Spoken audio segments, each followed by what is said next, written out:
My talk today is an overview of feeding difficulties in infants and children. Feeding difficulties in children is such a challenge, not only to the parents, but us as pediatricians.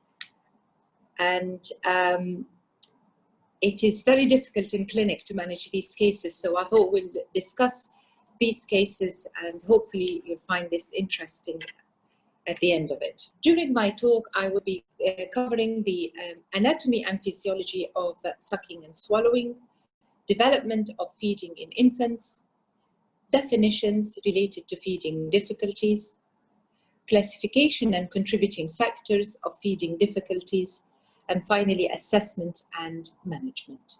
The act of feeding and swallowing, which we do every day, many times without even thinking, involves many muscles and nerves in the oral cavity, the face, and the neck. And for safe feeding, this requires integration of physical and neurophysiological functions of all these structures. There is an anatomical difference as well between the infant and the adult. So as you know, in the infant, the hard palate is flat, the hyoid bone and the epiglottis is higher up in contact with the soft palate. And as the child grows and the larynx descends to a lower level, losing the contact with the soft palate, the common pharyngeal pathway develops. And it's common for both breathing and swallowing. Therefore, any problems during this development or any medical condition that can affect these structures will result in feeding difficulties. The first action of feeding is the sucking in infants, and sucking involves two components: suction, which is the negative intraoral pressure generated with the closure of nasal passages by the soft palate, tightening of the lip around the breast or the bottle nipple, and lowering of the jaw. It's like sucking through a straw. The second component is the expression, where there is a compression of the breast or the bottle nipple by the tongue against the hard palate to eject milk into the mouth. The diagram that I've put on this slide is from a study where they looked at the different maturation phases of suction from premature to term infants. And as you can see, what seems like a very simple process is quite complex. Suction is divided into nutritive sucking, which involves ingestion of liquid, and it is at a rate of 1 cycle or 1 suck per second, and non-nutritive sucking, where there is no liquid injection involved, like sucking on the pacifier or the dummy, and that's 2 sucks per second. The diagram on the left-hand side demonstrates the nutritive sucking, and as you can see, there is a common pathway or a common passage for both the fluid or the milk and air. And therefore, the integration of the suction, swallowing, and breathing is critical. The next phase is swallowing, and it is as complex as suction. So it involves the oral phase, oral preparatory phase, then the transport of the bolus to the pharynx, then the pharyngeal phase, and in a term infant is around half a second. Then the passage of the bolus through the upper esophageal and then the lower esophageal sphincter. So any problem during these stages of development will disrupt the whole process. Respiratory functions are also different in an infant from an adult. So they breathe at a rate between 40 to 60 per minute and average 1 breath per second. During feeding, exhalation is prolonged and inhalation is shortened. So if you recall from the previous slide, when we said that nutritive sucking is 1 suck per second, pharyngeal swallow is half a second, there is not much time left for breathing, and therefore coordination of suck, pharyngeal, respiratory, and esophageal function is crucial. The development of feeding skills in infant is very, very closely related to the general development of the child. So in the clinic, when they ask us, when can we feed the child? When can we give solids? We don't give them an age or a month. We look at the child's development when the child is sitting and supporting their head and able to have good hand and eye coordination. That's when they are ready to eat. So the development of feeding skill is a progressive maturation of the physiological function in the child. So now I will go over a few definitions related to feeding. Number one is, what's the difference between feeding and eating? Eating is an action that's mainly done by the child. It's a learned behavior. Feeding is an interaction between the child and the caregiver. The term feeding difficulties, this is an umbrella encompassing all spectrum of feeding problems, from mild picky eater to the severe forms which we see in children with autistic disorders. However, the term feeding disorder is a more specific formal diagnostic term, and it is related to pathological conditions. If you look in literature, the definition of feeding disorder, there are so many definitions. So I try to summarize them for you. And essentially, what is common amongst all these definitions is that it is feeding which is not appropriate for the age, associated with medical problems, nutritional and psychological dysfunction, persistent from at least 1 to 3 months, and resulting in failure to thrive or losing weight. The term ARFID, you might come across that, or avoidant restrictive food intake disorder. This definition was put by the group of mental health professionals, the DSM-5, and it is defined as the presence of deficiency, nutritional deficiency as a result of inadequate food intake and failure to gain weight, with decline in psychological function, not due to anorexia or bulimia, and not because of medical conditions. So it's purely a psychological problem. Picky eater is another term you might come across, and this can be either picky eater, fussy eater, choosy eater. Essentially, the child rejects certain types of food, whether it's familiar or unfamiliar to them. Neophobia is reluctance to eat or avoid new food.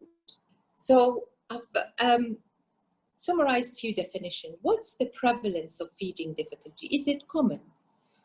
While the literature report around 25 to 35% with normal intellectual functions reported to have feeding difficulties. So a quarter of the children you see in your clinic will have some sort of feeding difficulties as reported by their parents.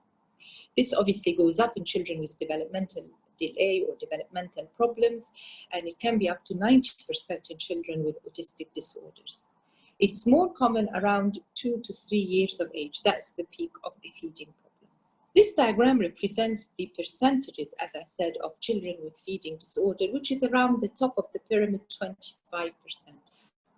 But if you notice here that there is a percentage of them with misperceived feeding problem, as parents report feeding problems, but not necessarily true feeding problems. And those with feeding disorders, as in pathological problems, only the tip of this pyramid. So now going to the classification of feeding difficulties, and they are classified, there are different classifications, but all of them will include 3 types: food selectivity, poor appetite, and fear of food. Food selectivity, another term, could be picky eater or is a form of picky eater. As I've mentioned, the child select or reject certain types of food, usually as a result of increased sensory sensitivity. The reported prevalence is quite wide, from 5 to 60% of children will have food selectivity of some sort, and the peak is around 2 to 3 years of age. In some cases, it can be transient, but it may persist. It is worse in children who have neurodevelopmental disorders, certainly children with autistic spectrum disorder. It is important to note that picky eaters usually have normal weight because they pick the food that gives them the calories, not necessarily the healthy food or the right food, but they can maintain the normal weight. However, they are at risk of micronutrient deficiencies. This is a study that from the Bristol group, and it looked at the growth and body composition in picky eaters compared to normal children. And as you can see, the trajectory of picky eater children, both for weight and height, was about 5 to 10 percentile less than non-picky eaters. However, it was still above the 50th centile. However, this is another study that looked at the macro and micronutrients in picky eaters, and as you can see, it was found that the intake for iron and zinc was far less in this group than normal, or less than the recommended requirements. And in my clinic, the children that I see with the picky eating problem, and when I did blood tests, they certainly, the majority had low levels of both iron and zinc. The second group of children are the children with poor appetite. So they don't consume enough food. This could be misperception by parents. So they come and say, oh, my child is not eating enough, or he's hardly eating anything. And then you plot the weight and height and growth, everything is fine. And when you take history, actually, it is adequate. But it's the parents' misperception. They want their children to eat more. Another group are the group of children who have poor appetite, sometimes an early satiety. They're sometimes labeled as infantile anorexia. This group of children are usually very active, maybe ADHD or just active. They are not interested in the surrounding. They want to play. They don't have time to eat. So they don't eat enough because of that. Or the group who are subjected to neglect or food deprivation. They're usually quite pathetic children with low energy, and this is more pathological. Poor appetite can be as a result of chronic conditions, chronic kidney disease, heart disease. As you know, it affects their appetite. In some conditions, prolonged nasogastric or nasojejunal feeding will affect the satiety of children, and they will have poor appetite. And those group of children will lose weight if they're not giving extra calories. At least 100 to 300 kilocalories per day is required. And this can be given by the high energy formulas or by the supplements that are available. Some studies looked at the cyproheptadine or the periactine, which is an antihistamine in stimulating the appetite, and it has worked for a short period of time. The last group are the group of children who have fear of eating. This is the least common feeding difficulties.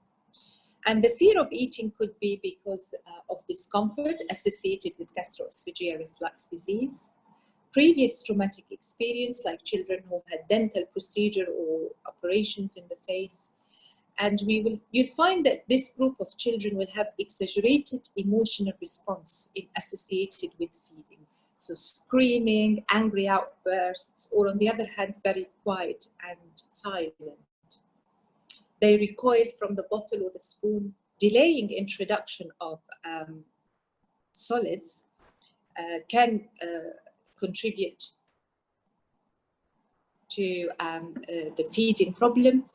And some of them might need referral to gastroenterologists for nasogastric or nasojejunal feeding. So what are the contributing factors to feeding difficulties? Broadly, they are either organic factors, developmental factors, or behavioral factors. The organic factors are, as we've discussed before, gastroesophageal reflux disease, functional GI problems like constipation or slow gastric emptying, oral motor problems, children prematurity, and chronic diseases. Developmental problem, delayed in the development of oral motor skills like in prematurity. The graph that you can see on the slide is from the group in Houston, Texas. And what they have done, they've developed objective way to assess the oral feeding skills, and they identified 4 levels of feeding skills. Interestingly, looking at this graph, within each group of gestational age group, you will have very different or variable maturation skills of feeding. So any delay in the feeding skill will affect feeding and cause feeding problems. Children with dysphasia will have developmental feeding problems, and children who had been on a gastrostomy tube for a long time, again, will affect their feeding skills. The most important factor, contributing factor to feeding difficulties by far is behavior. And on top of the list, inconsistency. So inconsistency between the parents, mom would do something and dad would do something different. But more importantly, it's between the parents and grandparents. So parents would put rules or start making put intervention in place, and then the grandparents will change all that. The other thing, children who have hypersensitivity or sensory aversion to taste or texture, that again could be quite tricky. The caregiver or the parent's feeding style is very important. The normal feeding style is appropriate, is what we call a responsive feeding style. So it is appropriate reaction to the child's cues. But what we find in many cases that this feeding style is controlling. So the parents override the child cues by physical prompts, coercive tactics, bribes, rewards, or even force feeding in many, many cases. Indulgent behavior. So the parent will indulge to the child's desire, what you want, whatever you say, what do you want to eat? Or neglectful in cases of, obviously, child abuse or neglect and deprivation. So the first step in assessment is taking history. And as I've mentioned, for the organic causes, we have to rule this out first. So taking good history of allergy or atopy in cases of cow milk protein intolerance, good developmental history, and rule out any chronic illness. History also includes feeding questions, and this is, you don't have to read all the slide, but this is just a demonstration of all the questions that we need to cover. And therefore, a dietitian is essential to be present with you when you assess these children, to ask all the relevant feeding questions.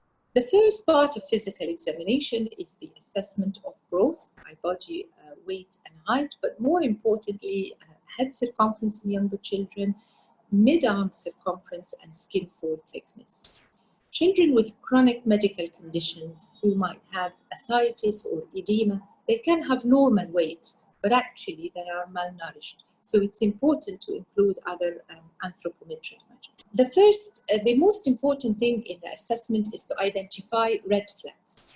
And we have behavioral red flags and physical red flags. The behavioral red flags on taking history includes prolonged mealtime, food refusal that's prolonged for more than a month, as I mentioned earlier, mealtimes being very stressful and disruptive. Child is not feeding on his own and is always fed by the parents or caregiver. Nocturnal eating in toddlers. Needing distraction to feed, watching TV, giving them the iPads, the iPhone. That's the only way my child will eat, if I give them the iPhone or the iPad. Prolonged feeding and failure to advance textures. So remaining on stage 1 food when the child is quite old. The other red flags are more organic red flags, including the, as I mentioned before, history of allergies, respiratory symptoms, pain and feeding or difficulty swallowing, diarrhea or constipation, developmental delay, and any other red flags that point to chronic illness. Management is multidisciplinary. And the first thing is, if we identify a red flag, is to treat the underlying condition. The next step is to optimize nutritional intake. And again, that's where the dietitian presence is important to ensure that the child is taking the requirement for their age. Behavioral management is an important thing. And what we should be advising the parents to do is, as I've mentioned earlier, avoid distraction during mealtime. No iPad, no phone. Limit the meal duration to 20 and 30 minutes. You don't wait till the child has completed their meal. 20 to 30 minutes, and then food is taken away. Meals should be structured throughout the day. So give 4 meals, 3 meals and 2 to 3 snacks. And only water in between. Don't keep offering food all the time while the child is awake. And serve age-appropriate food. Keep introducing the food several times. If the child doesn't like broccoli, just don't stop. It can take up to 10 times for the child to accept certain type of food. Encourage self-feeding, encourage mess. There will be a mess. There will be food everywhere, but it's important for the child to experience food using their hands and different sensations. Finally, you might have to consider alternative enteral feeding as a nasogastric or nasojejunal feeding if you minority. So in summary, feeding difficulties are a very common health problem, especially in infants and toddlers. The majority are non-organic, but it's important to rule out medical conditions and to identify children with red flags. Persistent feeding difficulties may lead to nutritional deficiencies and growth faltering, and pediatricians should be aware of the proper nutritional support and feeding strategies in practice, which may improve clinical outcomes of those children. Multidisciplinary approach is essential. Thank you.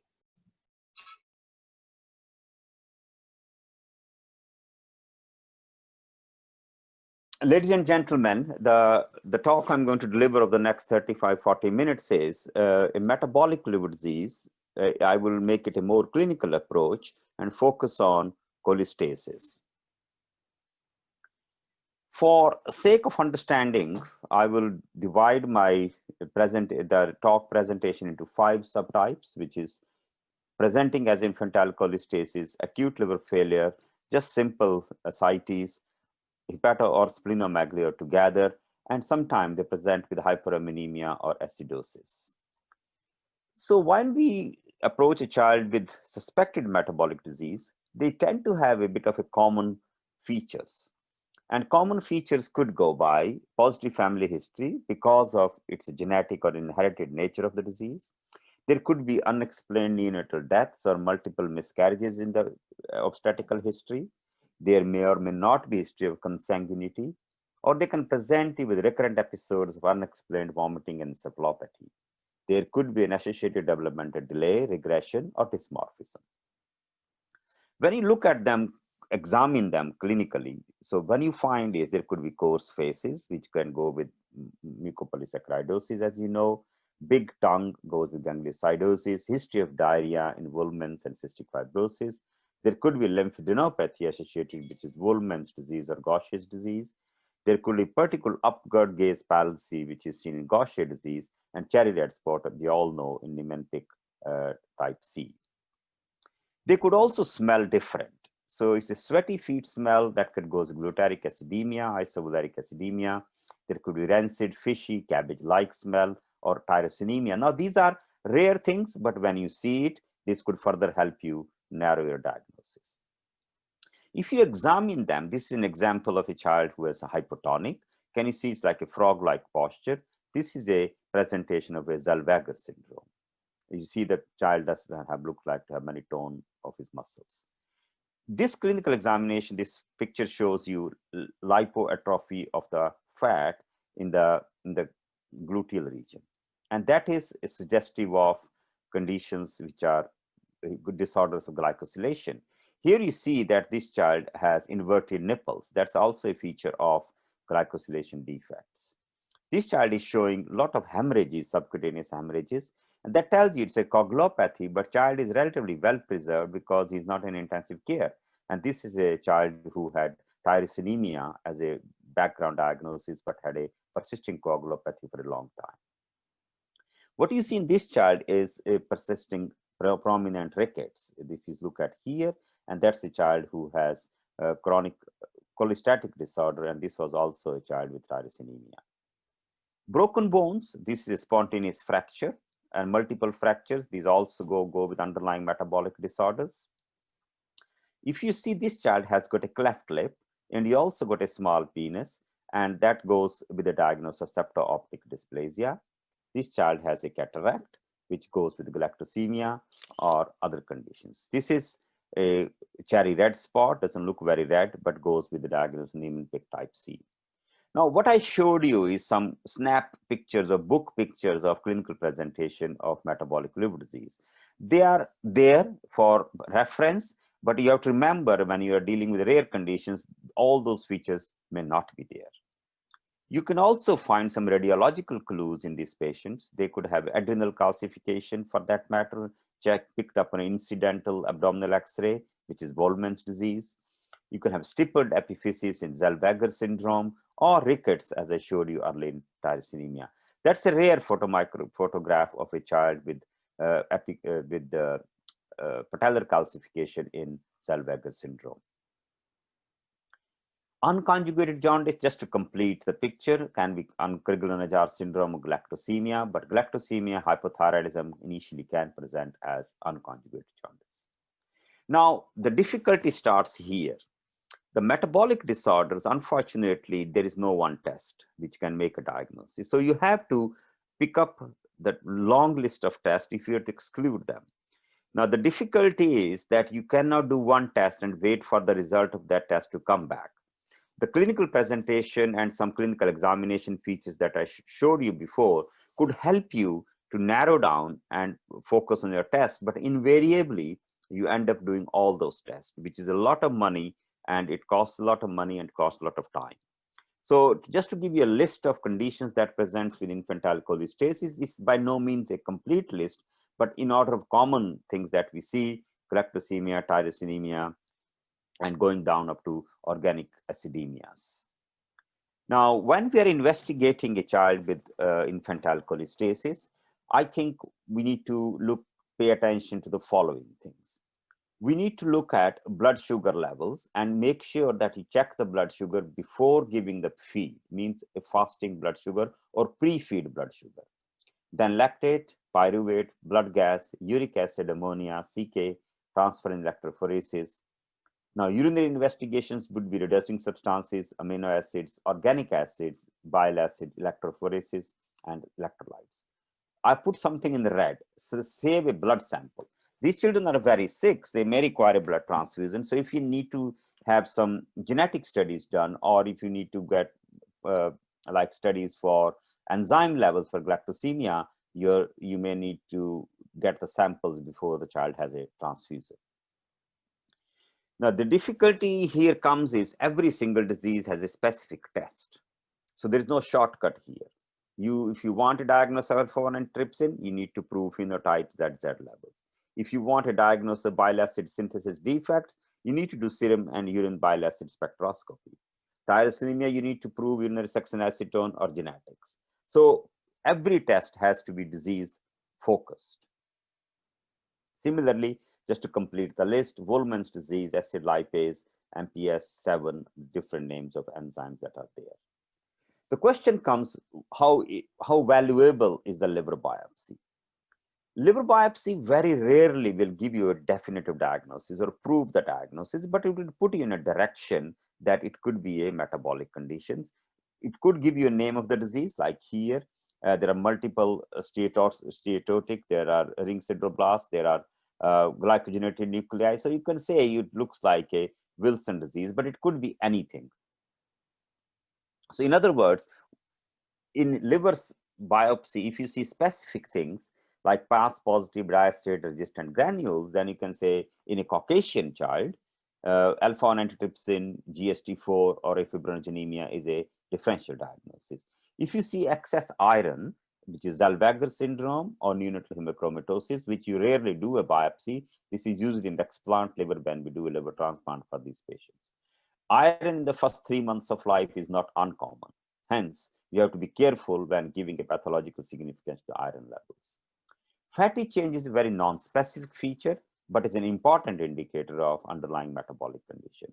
In glycogen storage disease, you see like special prominent cell membrane, which are like plant-like cells, and in Wilson disease, you find copper and its associated abnormalities. We do skin biopsy, which can show for Lafora body disease, GM gangliosidosis, and also skin biopsy may give you a source of DNA for future usage. We in our institution do rely significantly on bone marrow transplantation bone marrow examination while we are waiting for genetics. And for that example, Woolman's disease or Niemann-Pick type C particularly, we have relied in the past on bone marrow examination, but nowadays genetic tests come out very fast. What you have to remember when you do liver biopsies, you have to snap freeze a specimen of liver biopsy because it may be required for particular enzymatic studies. Electron microscopy is not always helpful, but sometimes if you're looking for mitochondrial conditions, etc. But I wouldn't recommend that routinely. You can keep a sample, don't send it because it's an expensive test, but keep it, and if you need it later on, you can send it. You make sure to discuss with the specialist labs requirements for enzyme studies. If you're sending for fructosemia for that matter, you need to discuss with the laboratory that will they have a facility to do it. So before you do a liver biopsy, try to think what test you are going to send, where are you going to send, and make sure you speak to those labs beforehand if they have any specific requirements. Just don't do a liver biopsy and then start thinking, what are you going to do with the tissue now? Skin fibroblast culture helps to have a storage of DNA. So it's a good source of DNA and Philippine staining, particularly if you're looking at Niemann-Pick type C. Now, this is an logarithm. So if you want to spend some time on it, if you have a cholestatic presentation, non-diagnostic standard evaluations, if it's a child with syndromic, with pruritus, then you can look at, Alagille syndrome. There's elevated gamma GT or not elevated gamma GT, or elevated serum bile acid or not elevated serum bile acids. If you have a child with cholestasis and normal serum bile acid, then you strongly suspect urinary bile acid, so bile acid synthesis defects. Similarly, if you have a low or high gamma GT, I won't be going down to this road because this comes under the cholestatic disorders, which are seen as PFIC group. I won't be talking much about them, but some people include PFIC also under metabolic classification. I will give you a few case scenarios. This is a young infant born at 37 weeks, birth weight of 3.2 kilograms, was noted to have physiological jaundice at day 2, reviewed in the local hospital day 18, had yellow dark urine and pigmented stool, had weight loss, investigated, examination, mild jaundice, 3 centimeter liver at mid-clavicular line, no splenomegaly, no signs of other liver disease, and had a conjugated workup done. Now, these are the tests you see. The lactate is 2.5, pretty non-specific. AST is 219, gamma GT 98, urinary organic acid, urinary bile acids normal, TSH cortisol normal. Ultrasound examination does not show anything. Normal size spleen at this point. Liver biopsy shows idiopathic neonatal giant cell presentation. So in other words, we have drawn blank on this child at this point in time. He followed up and regular follow persisting abnormal liver enzymes, but 6 months he cleared the jaundice, development was normal, but persisting hepatosplenomegaly. We repeated a bone marrow examination here. It showed that the child had suspicious macrophages suggesting storage cells. Further examination proved this child to be Niemann-Pick type C. So sometime as the child gets bigger, the clinical condition gets clearer and you make diagnosis may take longer to come. Now, these days, if you have sent up a whole cholestasis gene panel earlier on, you may have picked it up on genetic screening. This was the bone marrow examination of this child that shows serrated these cells, which are abnormal cells. These are lipid-labeled macrophages in the bone marrow examination. Another child, 3 weeks old, mild dysmorphism, had history of fits, acidosis, low gamma GT, hypotonia, and had a difficulty of extension of his right knee and elbow. Liver biopsy was non-specific. You can call it giant cell hepatitis, which doesn't mean anything. It just tells you that liver cells are irritated. And this is the clinical picture. So this child has extension abnormalities of his knees and his elbows. And what this child has is ARC complex, arthrogryposis, renal cholestasis. So you have to take some time to put things together, and sometimes with time only things get clearer. Now, cholestasis is one, but acute liver failure could also be a presentation of metabolic liver disease in newborns. It could vary from neonatal hemochromatosis to galactosemia, tyrosinemia, mitochondrial cytopathies, fructosemia, fatty acid oxidation defects, bile acid synthesis disorder, urea cycle defects, but you don't include Wilson disease in newborns. It's for the older childhood. For sake of completion, neonatal hemochromatosis is a hepatitis or liver failure within few days of birth. It's a high recurrence in the families, so it's a matter of another talk, but just to set the stage. And the liver looks, which is laden with iron. And there is a discussion and increasing evidence that this is a gestational alloimmune liver disease most of the time, not all the time. Not all neonatal hemochromatosis are gestational alloimmune liver disease, but majority are. And that is thought to be antigen, fetal antigen that's causing the damage to the fetal liver cells and causing iron deposition, secondary phenomenon, not primary. Inborn errors of bile acid synthesis. There are various, but most common are hydroxy delta 5-20-27 and delta 4-3-oxysteroid.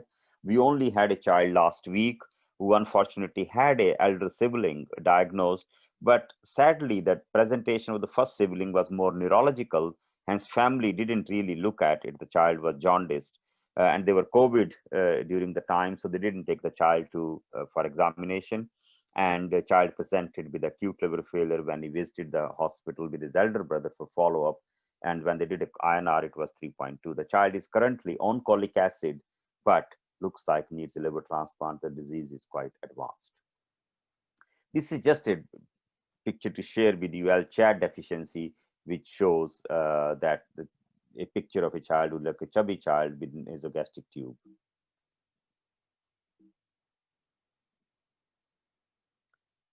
Fatty acid oxidation defect, how do you suspect? There is usually a maternal illness in pregnancy. There could be intercurrent viral illnesses. They are usually present with hypoketotic hypoglycemia, encephalopathy, cardiomyopathy, myopathy, hepatomegaly, abnormal livers, and liver failure. So the picture is quite varied. Fatty acid oxidation defects can present like anything.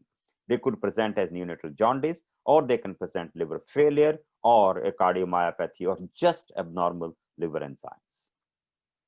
So if you have a picture of a child with biochemical tests, so if you look at, you can distinguish these things based on coagulopathy. This is an ALF as a presentation. And what you are seeing here is that this child has, this group of patients have a coagulopathy, encephalopathy, tubulopathy, means renal involvement, and diagnostic tests, what to do. So in fatty acid oxidation defect, you find coagulopathy, encephalopathy, and you do organic acids. Children are usually 10 years of age. While glycosylation defects, they could be any age, but they present with coagulopathy predominantly and encephalopathy of variable degree.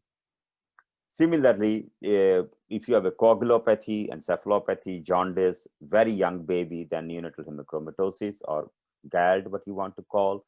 Bile acid synthesis defect can also present as acute liver failure with coagulopathy, tubulopathy not there, but jaundice and encephalopathy may or may not be there. But the child I was talking to just recently last week that did start having some fine signs of encephalopathy.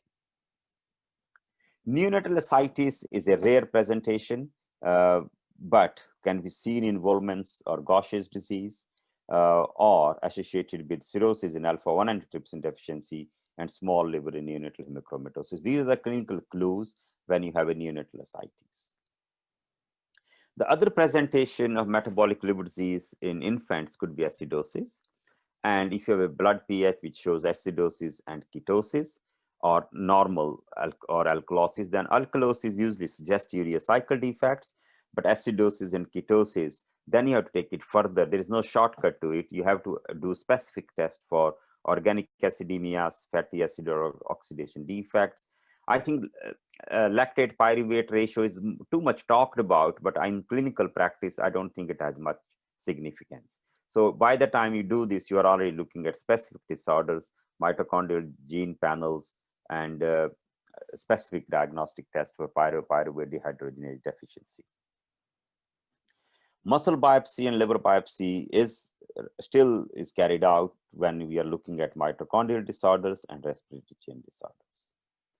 Lactic acidosis is there because lactic acidosis can present in a sick child with sepsis or liver failure, but there is a complex pathway that you have to follow.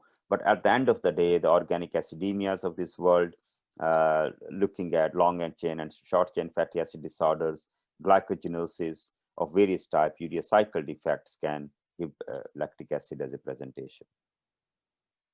I'll spend a few minutes on mitochondriopathies, which are increasingly becoming diagnostic issues. If you look at this person, the mitochondrial disease can involve any organ of the body. So the long list is here. When to consider mitochondrial disease, when you have more than one organ involvement, hypoglycemia, liver involvement, neurological involvement, and history of consanguinity. CSF lactate we rarely do, but if somebody has done it, that helps. But we really rely on muscle and liver biopsy and increasingly on mutational analysis. Our protocol of diagnosis of mitochondrial disorder is that we send a gene chip for mitochondrial disorders that's carried out in Oxford, which is for mitochondrial DNA depletion syndrome. And then they can do further studies on muscle biopsy tissue, looking at quantitation of mitochondria in the tissue. So these are the panels which 4 genes involved in this DGUK deficiency. And usually it's required urgently because the child is in acute liver failure and need to decide whether the child needs liver transplantation or not. Antenatal diagnosis is possible when you have a genetic mutations, but it's predicting in first time is more difficult. Giving a bit of flavor of the future, I think we are looking at whole exome sequencing. And why you're looking at exome sequencing? Because exome is about 1% rather than the whole intron and exon. If you put them together, whole exome. But if you look at one clinical exome is about 1% that you can look at. And the cost of genomics or exome sequencing has gone down dramatically. As you see now, you can get a good exome, the whole exome sequencing done for less than $1,000 these days. The reason we are going for whole exome sequencing while we wait for whole genome sequencing, which is a much bigger task, is it focuses on the part of the genome we understand best, the exons of the genes. Exomes are ideal to help us understand high penetrance allele variations, and it's 1/6 of the cost and 1/15 of the data. Data handling is more difficult. And just for information, more than 85% of human disease causing mutations reside in coding regions. These are when you speak to the laboratories, they will give you, what machine they're using. There are HiSeq scan, there is Illumina, there is a MiSeq. So there are names of the machines which can take bigger sample, volumes and high turnover and how much data they can provide you. But bioinformatics is the cornerstone. You can get a data, pages and pages of DNA sequencing, but somebody needs to interpret it. So be careful when you get an information how good the lab is in interpreting the data with the clinical syndrome that you have provided them. So there are, we have a cholestasis gene panel, mitochondrial disorder, fatty acid gene panels. So they're relatively quick, but they will not tell everything. So we have to be a bit careful. Families, sometimes they think all the gene studies have a negative, but you have to be careful. Gene studies means you have only looked at things you know. You haven't looked at everything yet. So please tell them that this is the only things that you looked for are negative. But if the test is negative, that doesn't mean this child does not have a inherited genetic defect. Just to complete the talk, metabolic liver disease management options. Dietary restrictions, the mainstay of treatment in galactosemia, fructosemia, anti-BC in enzyme inhibitors in tyrosinemia, deficient metabolite like in bile acids, acetylcholic acid treatment.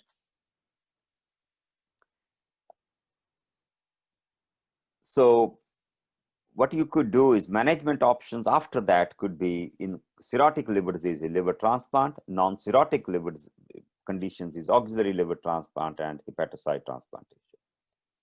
I think the ideal treatment for inherited metabolic disorder, single gene defect would be a gene therapy when you fail dietary metabolic therapy.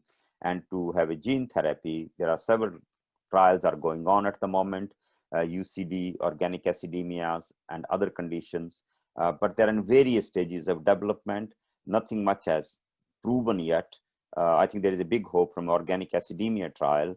Krigler-Njaya trial has been stopped for some time, which may not be relevant to this talk, but I wanted to give you a flavor that gene therapy appears to be the promising, but it's a while before it's available for all of us, and it's no more as a research tool.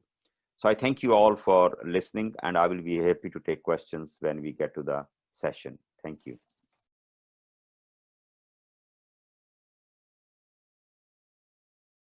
Ladies and gentlemen, thank you very much for listening to me again. Title of this talk is biliary atresia. Those who are in the audience who deal with children with liver disease are very familiar to this topic, and I may be telling some things that they already know very well. What I have done is to make this topic interesting. I'm going to start with the historical aspects of biliary atresia that we know, our current understanding, and what the future hold. And particularly, I'll focus on the areas that my laboratory is working on to improve the outcome of this condition. So most common symptom of biliary atresia is neonatal jaundice. But you also know neonatal jaundice is otherwise very common. Up to 15% of the babies will remain jaundice after 14 days. Up to 14 days, we call it a physiological jaundice. And I'm talking of jaundice. I'm not differentiating at the moment of unconjugated or conjugated. But we all know that a very small fraction, and in this slide, what you see is 0.5% of these will be conjugated. And that is the focus of attention. So that is the group which further leads to diagnosis of biliary atresia or other conditions which we call intrafamilial cholestatic syndromes or infantile cholestasis. The incidence of the condition is variable. It depends where you test, how you test versus your sample size. It's about 1 in 12,000 to 1 in 17,000 live births worldwide. It is a single most common cause of indication for liver transplantation in children worldwide, though the absolute number have decreased over a period of time, as you will see later, but nonetheless, it is the most common indication for liver transplantation. Now, if you look at the anatomical aspects of the condition, the biliary atresia is a disease of the biliary tree. Those of us who are old enough, we used to call this disease as extrahepatic biliary atresia, means the disease was only affecting the bile ducts outside the liver porta. But we do know that it's not only extrahepatic bile ducts, the disease affects the whole biliary tree, both intra and extrahepatic biliary system. If you look at the histology that comes out of the biliary remnant, what you will find is there's a lot of fibrosis, and then there is a reactive ductal proliferation around here, which are cut tangentially. At the same time, you can see in many patients, you will see there is no lumen left. This is a bile duct remnant, but there is no lumen. It's a thick cord like structure. Hence, there won't be any flow of the bile from the biliary canaliculi into the common duct and gallbladder. This is a historical picture of biliary atresia liver, which shows that there are atretic bile ducts, and this was first presented by John Thompson in 1892. So that means the disease is known to us for over 200, no, about 100 and more than 100 years now. This is in this picture is a gallbladder, and this is bile duct remnants. The disease has been classified depending on up to what extent the biliary extrahepatic biliary tree is obliterated, and that has a bearing on the surgical outcomes.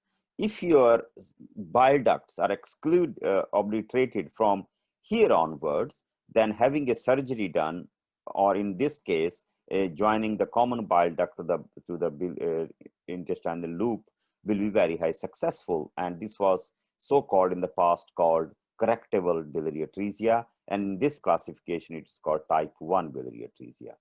The type 1-2 biliary atresia, which goes up to beyond common duct, it's beyond cystic duct and it affects the common hepatic duct, and again it's an extremely rare occurrence. But the positive side is, if you have this condition, then the outcome of the operation is much superior.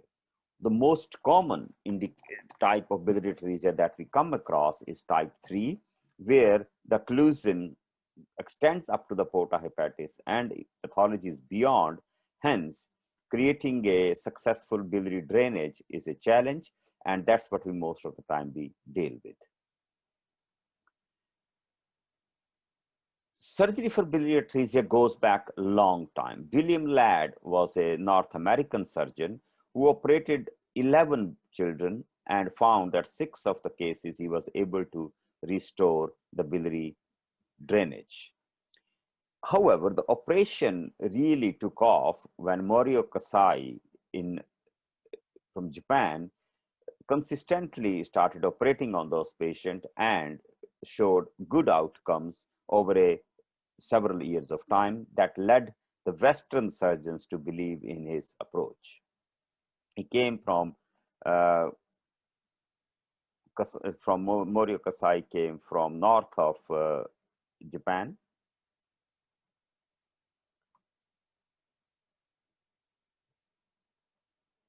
The next development that came in the management of biliary atresia was liver transplantation, because as we will see, even after successful Kasai portal enterostomy, a majority of these patients will continue to have progression of liver disease and requiring liver transplantation. So here is a tribute to Professor Tom Stargell, who recently died 2 years back. So current management will continue from the diagnosis. Now, there are a lot of ways to diagnose this condition, and I don't want to go into details of every single one. And I think every department have their own protocol. So our protocol is child who comes with a conjugated jaundice. He gets the basic workup done to other treatable medical conditions. We still believe in liver biopsy. And if liver biopsy is unequivocal, shows biliary disease, biliary atresia, suggestive biliary atresia histology, then we go for Kasai portal enterostomy. In some patients where ERCP is required because the liver biopsy is not 100%, but that's a minority, a small minority. We do not carry out HIDA scan in our hospital for the diagnosis of biliary atresia.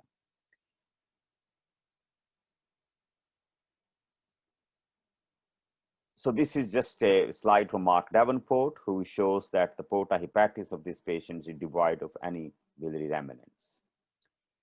Then important question is, what causes biliary atresia? And I think that is a difficult question to answer. There are two types we can look at. That during the developmental phase of hepatobiliary system, we have seen a percentage of people, about 20%, who have other intra-abdominal malformation. And that may be a sequelae of congenital hepatic embryopathy, means during development, in the 3rd trimester of the pregnancy, if there is some complication. One of the common conditions that are associated with biliary atresia is maternal diabetes. Not always, but it's one of the factors identified. Whether that leads to the dysmorphism or dysmorphogenesis of the biliary tree. The second most common etiology that is ascribed is viral infections, and they go from rotavirus, reovirus, cytomegalovirus, but none of these has been proven beyond doubt. Even the animal model of reovirus does not cause the classical pathology of biliary atresia. It does cause jaundice, obliteration of extrahepatic biliary tree, but doesn't cause fibrosis subsequently. Then there is a theory of immune damage.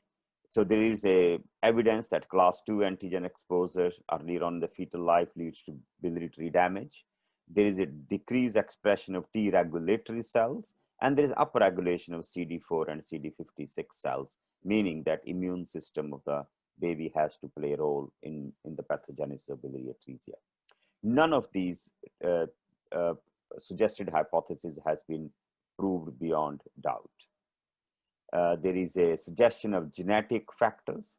We have done some work with the institution in Pittsburgh, but we haven't really able to identify a single gene. There are several genes that could predispose a patient to biliary atresia. CFC1 mutation comes on the top. We and others have demonstrated this particular mutation.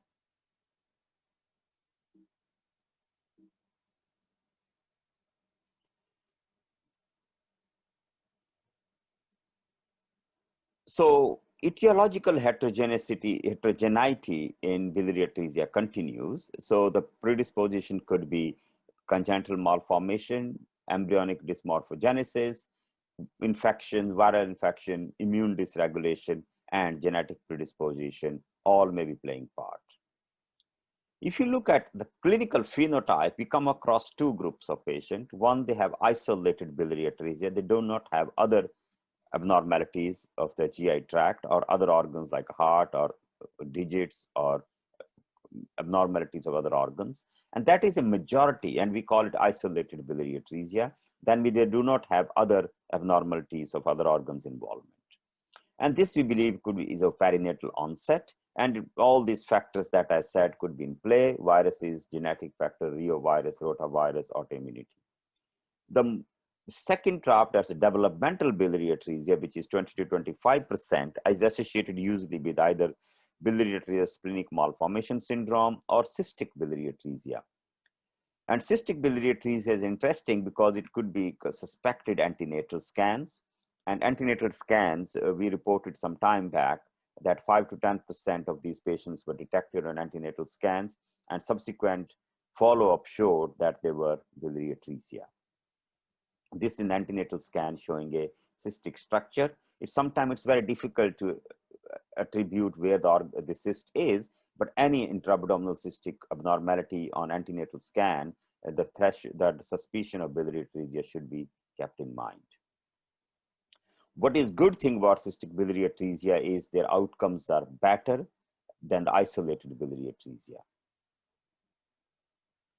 UK is a unique country in the world where political reasons and consensus with the medical community has led to centralization of the services, and only 3 centers, which is north is Leeds, Midwest Midlands is Birmingham, and south of England is King's College Hospital. Only these 3 centers are permitted to carry out biliary atresia surgery in United Kingdom, which makes a lot of sense and has helped us improving the outcome of this condition. This is a data that Mark Davenport published some time back, which, just to give you a flavor of 302 patients, infants, 73% were isolated biliary atresia. Rest of them were divided between cystic biliary atresia, biliary atresia splenic malformation syndrome. Others have cat-eye syndrome, other abnormalities. So majority of our patients are in isolated biliary atresia. 25% others are developmental biliary atresia. The developmental biliary atresia, if you want to know more about it, it's more common in females, more common in Caucasians versus South Asians, and in the firstborn babies. And those were formula fed. Now, whether all these factors are there or contributory or not, but they appear to be in the statistical analysis. No difference was seen in the birth weight, admission birth weight of these patients with either developmental or isolated biliary atresia. Seasonality, that means birth month, has been talked about, and we looked at our data also, and what we found is isolated biliary atresia did not have a seasonality spectrum, but maybe developmental biliary atresia, some of them were more common in the summer or the autumn months. So summer peak that we saw was mainly in developmental biliary atresia patients. There is a epidemiological variation even in a small island like United Kingdom. We had incidence of 1 in 17,000 live birth. If you look at England, the 1 in 11,000 live births, and then if it goes further to highest, if you look at isolated biliary atresia versus developmental biliary atresia, there was a slight difference between UK home countries, that is England, United Wales, and Scotland. Now, what matters is the outcome of the condition, and how do we measure the outcome? So there are several outcome measures has been tested. Most common, we believe, is the patient able to, was patient able to clear his jaundice, means bilirubin level of less than 20 micromoles. That's a normal bilirubin, means clearance of jaundice. And we have looked at our data, which is 6 months. So we call success of Kasai operation at 6 months clearance of jaundice. People have also looked at actuarial native liver survival at 5 years or 10 years. And increasing trend is to look at overall survival of these patients, means whether the patient is alive with their own liver or the transplanted liver. So to give you a snapshot of 397 out of 400 patients that were looked at by Mark, and he showed that majority, 387, underwent Kasai portal enterostomy, while 12 did not. And out of the ones who got Kasai portal enterostomy, the ones who were alive with native liver at follow-up were 204, while 22 have died.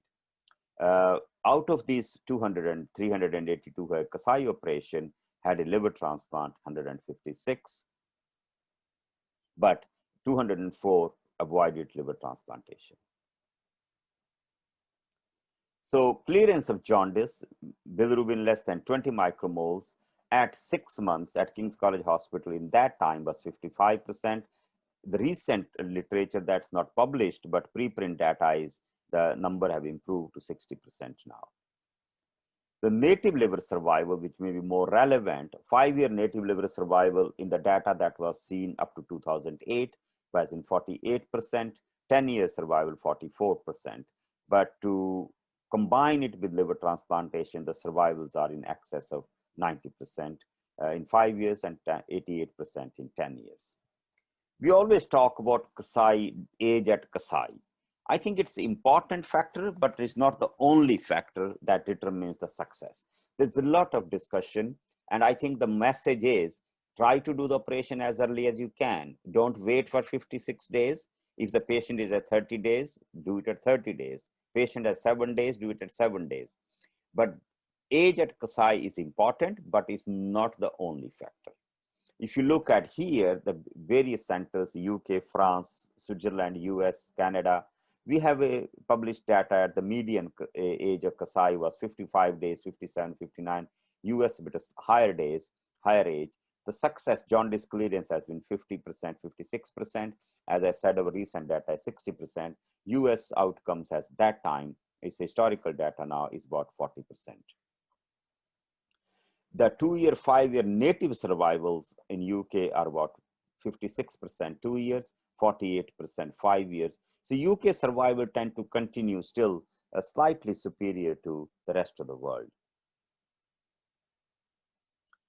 This is a tribute to pay to Morio Kasai, who started the Operation Kasai portal enterostomy. And I think this is a very important slide, which says if the Kasai operation is successful, the baby looks like this. If it's not successful, you can see the complications of portal hypertension. This was a very original data from Toku University. And when they showed that those who cleared their jaundice had a long-term 11-year survival with native liver, and those who did not clear. It's a historical data. Not everybody has been able to replicate this data, but it's an actuarial survival curve. But Japanese figures still continue to be much, much higher than the rest of the world towards spontaneous or native liver survival after Kasai portal enterostomy. I will not spend a lot of time because every institution have their own protocols and we respect them with their experience. King's protocol is very, very simple. We focus a lot on nutrition. Dietitians are the sole follow-up. The dietitians are regularly very closely follow up these patients and decide how long to continue medium chain triglyceride based formula, top up with a higher concentration of fat, make sure their nutrition needs are met. They all get multivitamin supplementation, particularly fat soluble vitamins and vitamin A, D, E, and K. And we continue it for lifelong. We do not stop even when they clear their jaundice. Our protocol is 1 month prophylaxis with cephalosporin, first generation. Steroids is a controversial. I know the multicenter trial in the US was not positive, but our historic experience have shown that there is an increased jaundice clearance in steroids receiving patients, but ultimate outcome in terms of transplantation need was not avoided. Recently, we have also started giving ganciclovir to patients who are CMV IgM positive, more of a prophylaxis for CMV. I'm not sure it is the right thing to do, but our preliminary data by Mark shows that there may be more jaundice clearance in this group. We do not give long-term antibiotics more than a month. We treat cholangitis as and when suspected. And portal hypertension follow-up, we do surveillance endoscopy after 1 year to see if they are developing high-risk varices, they go on a banding program. We regularly follow them 6 months with an ultrasound scan. Management for chronic liver disease complication, ascites, itching, bone health, bleeding is as it is. But when you hit these complications, that means you are going for transplantation. One thing which I want to emphasize is do not postpone immunization in these patients. They are not always well, but that's excuse of child is not well, so delay the immunization doesn't work, because when they come to transplantation, we have seen in the historical data, 50% did not have immunization done. And then after transplantation, as you know, immunization is more difficult. So if you look at now transplantation, indications for transplantation, as I said before, it was the most common, single most common indication. And we looked at European liver transplant registry data. And what it showed is up to 1999, 45% of the children who received liver transplantation were biliary atresia, while in subsequent years, up to 2007, the figure dropped slightly to 40%. I think this may be our improving outcomes of portal enterostomy. In other centers also, the trend has continued. Overall, now the number of patients with biliary atresia requiring transplantation going down, but it still continues the most common indication. Now the question comes that after you have tried everything, what should be the time for transplantation in biliary atresia? Long time back, there was an argument, and even recently, last year, a paper was published saying that transplantation should be the first line treatment for patients with biliary atresia. I want to caution that's not the majority of the thinking, and it should not be the cause, should not be the approach, which I will explain to you with the data. Should it be partially successful Kasai, or should it be based on the PELD model? So should it be a primary transplantation? Means anybody and everybody who diagnosed with biliary atresia in infancy should be listed for transplant and have a transplantation done. If that is the case, then you will find that in this data, 44% of the patient at 20 years of age were alive with their native liver. This is Japanese data. So if you did transplantation in these patients, they would all have required gone transplantation and lifelong immunosuppression and complications of that. So I do not see any argument to say that transplantation should be the first line treatment for biliary atresia. Should it be primary transplantation? No. Should it be partially successful Kasai? That is a bit difficult. In partially successful Kasai, when the jaundice is cleared, means bilirubin less than 20, or in this data less than 2 milligram. If you look at the 2 years outcome, those who have jaundice clearance had a higher above 80% survival, but even those who did not clear their jaundice, we had a success of about 50%.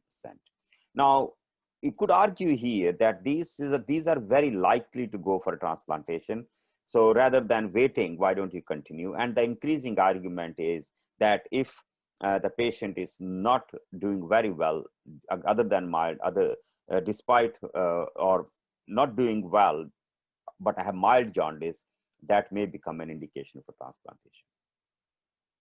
I want to allude to your attention to acute and chronic liver onset injury in these patients. And we looked at our data, 224 patients between 1990 and 2010. And we found that 54% of those patients identified or fulfilled the criteria of ACLF. Now, what I want to bring to your attention here is that if a patient suffers ACLF, even recovers, their mortality is higher. So in this population, 24% of patients who developed ACLF, 19% died. While if you look at the patients who were gradual deterioration, only 6% died before transplant. So there is a higher mortality in these patients. Not only pre-transplant, but post-transplant also. So if you look at post-transplant data, there was 17% higher mortality compared to 5% in those who had a gradual deterioration. So message from this slide is, if you are having a patient with biliary atresia who has an acute decompensation, inverted commas, has acute on chronic liver failure presentation, but recovers, that patient should be prioritized for liver transplantation, and the outcome is not going to be good.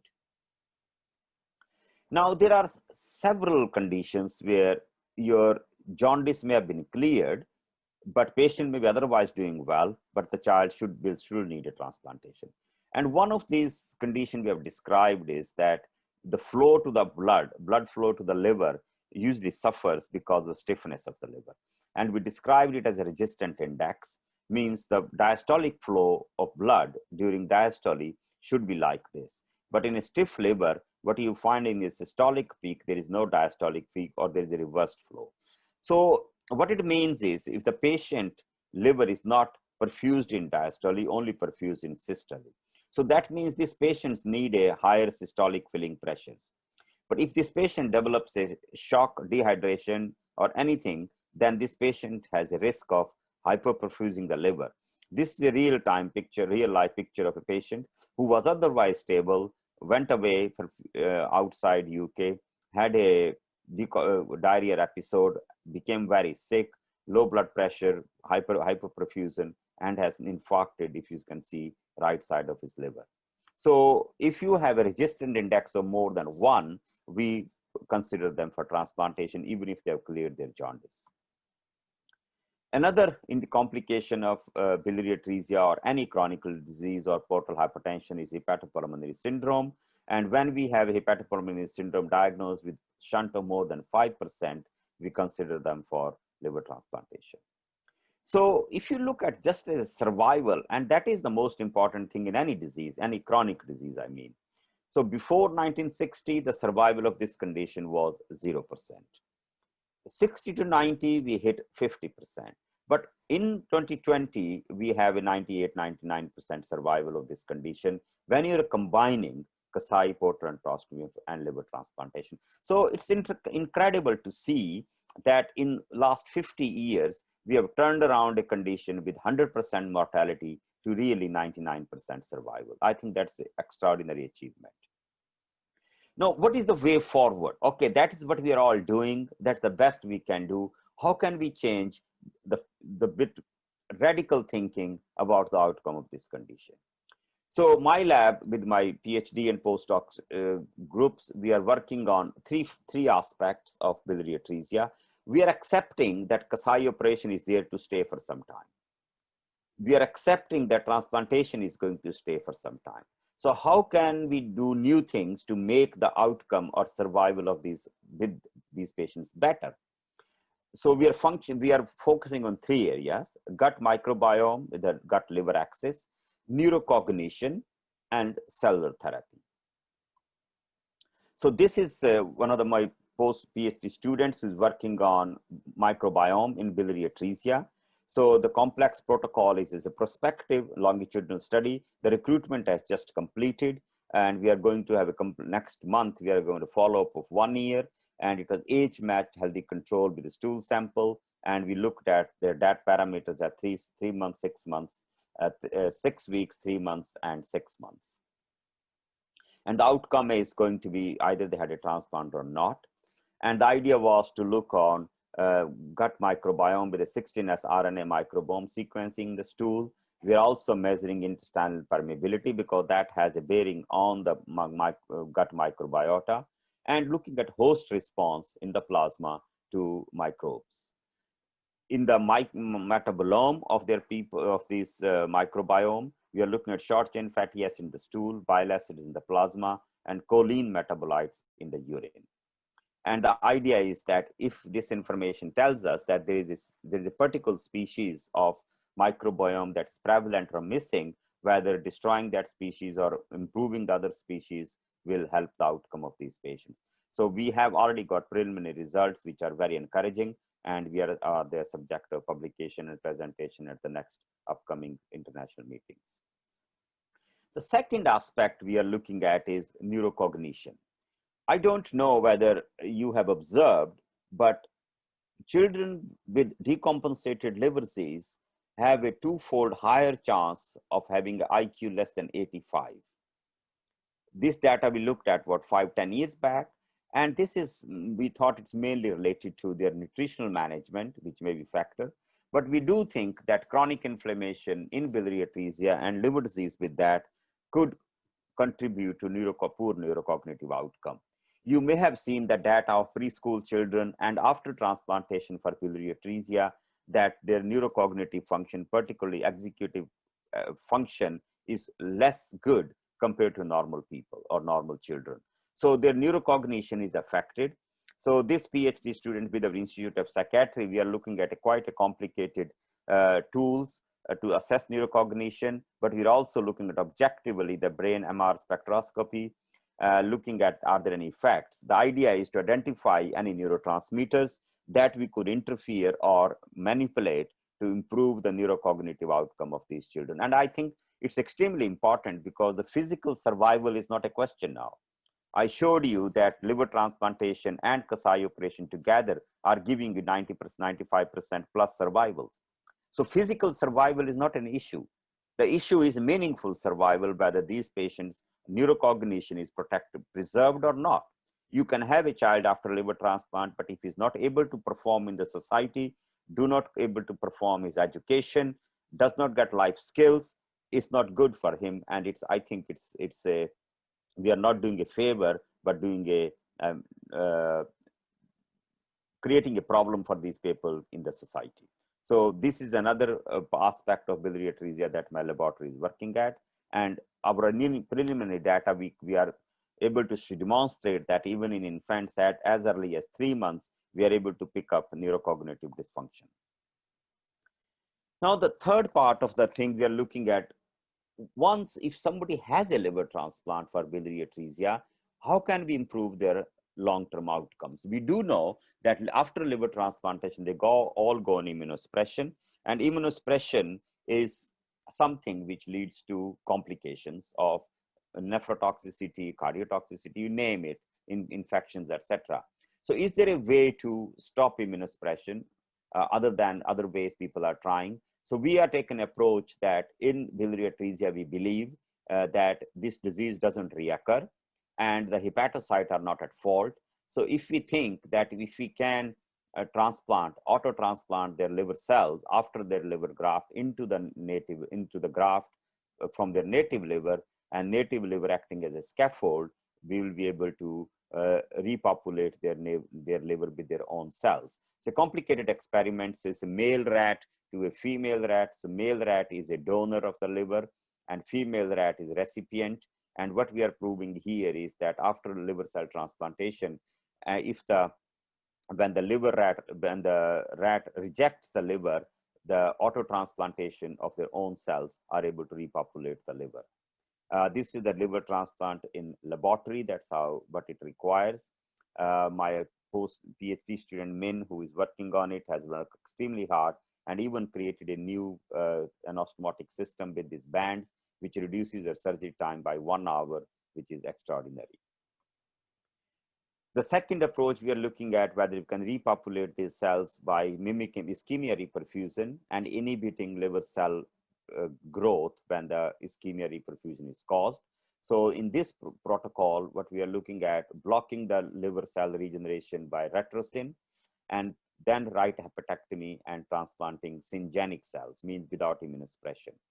So there is 70% hepatectomy with retrosin and then injecting the cells, and to prove that these cells are able to home and repopulate and grow. But we are also trying to prove here is that when you put cells into blood circulation, there is a innate immune response that will by complement loses lot of cells. And our initial experiment have shown that if you use alpha-1 antitrypsin, that dampens that instant blood mediated inflammatory reaction and improves the quality of the cells that get to the liver, hence improving repopulation. So these parallel experiments that are being done to create a proof of concept that cells isolated from the graft of hepatectomies of patients with biliary atresia could be utilized to auto repopulate their graft liver.